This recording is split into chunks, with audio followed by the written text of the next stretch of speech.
Hello and welcome back to another film review, and today we got the Wild Geese, supported by a nice Nerdcube t-shirt. Woo, very nice. Not plugging his merch or anything, but very good YouTuber. Nerdcube.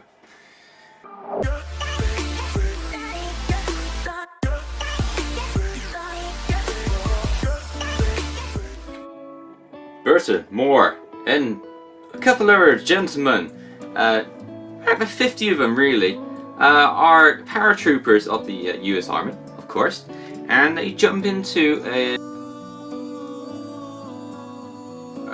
remote corner of Africa. Again, I don't know where in Africa exactly until, you know, I'll spoil it for you. In Africa, so 50 paratroopers with a veteran Faulkner jumped into Africa. Their target, right? Very exciting sort of stuff this film is. A bunch of old gentlemen, really. It's not that exciting, really it's not.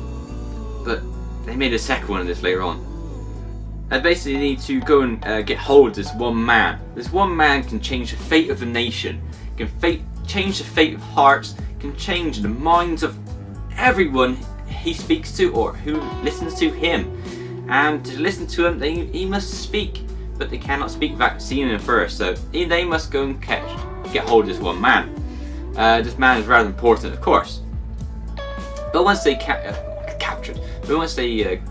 contain this man, they must soon transport him on foot. He must get quite a wary man eventually, all the way to an airport, which they must try and fight for and take hold of, because you must get an airport. Because if they don't, they're going to miss their flight. Because their flight is, you know, a reasonable time in the morning, and in like all airports, you take your luggage, you book yourself in, you must wait a couple hours in the VIP room sort of thing with the snacks, the drinks, the food, you know, have a bit of chit chat, put the feet up, and then board the plane and just go on the way really. Along the way, of course, the bloody gunfights and a bit of explosions here and there. Of course, the Wild Geese is what the gang is called. Get picked off, you know, one by one in little groups, and it's quite a long film. It's not overly exciting. It is quite a dull film in places. In some places, it gets more exciting. The music doesn't really bring anything to the film as such. It just is there. The explosions are not too bad. The gunfights are not too bad. The uniforms seem a bit dusty, a bit lacking really. I'm sort of missing the point sometimes in this film. It's just another one of these films that I think just mainly put in there for production. It was quite popular when it came out originally, but now I see it as it's not very much of anything. I can't really say it's a great film to watch. If you're my age, about 30, just a bit less than 30, birthday's coming soon, a few months time. But if you're like sort of 60, if you're 60, 70s maybe, you might quite enjoy this film a bit more than I would. It's got special features as well. It's got audio commentary featuring Roger Moore. Roger Moore is the James Bond man. He was the James Bond man.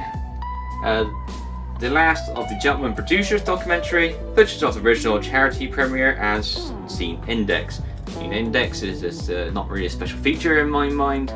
It's more just the index of scenes. It's nothing really fascinating at all. Inside, you do get yourself a disc and a booklet. The disc is basically it looks rather faded to me. It's like didn't really push much effort to it. The same with the booklet. It's a nice booklet. You get a scene selection on there, very nice, and you get a nice bit on there. It seems to be a lot of one colour really. There is a lot of information inside. So the Wild Geese, their home is the battlefield. Their calling is war. Their only loyalty is to each other. They are the Wild Geese, the best mercenaries in the business. Basically, you get a lot of information here. Basically, it's telling you about the Wild Geese and about the director and the stages and the budgets and dates and all about it really. So notes and special thanks, of course, and it's a lot of read. And to me, I don't read much, and when I try to read this, I find it just as dull and as bland as what the box in the film is, really. But if you're a reader, then you might really just enjoy it for what it is. It is definitely, some parts it were quite fascinating, so interesting dates and notes and that as well, so it's quite good. But then again, quite bad, because like I said, I don't read much and I find reading a bit boring. I'm more of a visual stimulation man. Don't take that in the wrong context.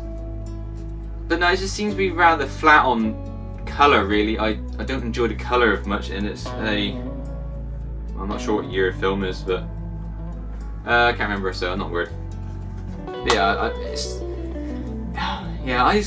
I can recommend it if you wanted a nice simple film to watch, but then I can't really recommend it because nothing exciting happens. So yeah, dull as it is, but exciting as it is, it's one of those 50-50 for me. So The Wild Geese Part 1 is 50-50 for you. Thank you very much for watching, and I'll see you next time. Bye bye.